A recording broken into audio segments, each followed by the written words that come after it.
100 years ago today, Tibet's 13th Dalai Lama declared independence after the fall of China's Qing Dynasty. Today, the Tibetan region is ruled under the brutal policies of the Chinese Communist Party. On this anniversary, Tibetans all over the world are calling for basic liberties that have been denied to them for the past 6 decades. Here in New York City, their message is simple. Tibetans only want basic rights, basic human rights, religious freedom, and this is what Tibetans are grieving about. That grief was underscored today as the 100th Tibetan self-immolated to protest Chinese rule. It is tragic. It's heartbreaking.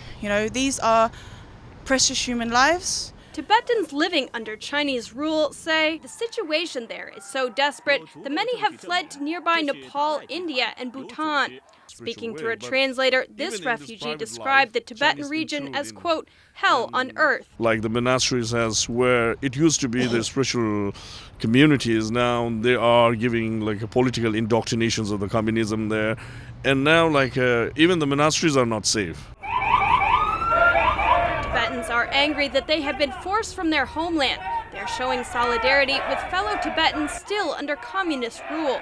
I'm here in front of the Chinese mission to the UN in New York City, and behind me are Tibetans who have chained themselves to the Chinese mission to protest freedom in Tibet.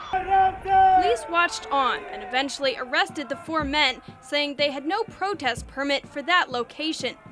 The men were released later in the day. The protest caught more than the attention of the New York police, though. On Tuesday, Chinese state-run Xinhua news agency decried the Tibetan Declaration of Independence a farce. It called the organizers of the protest separatists.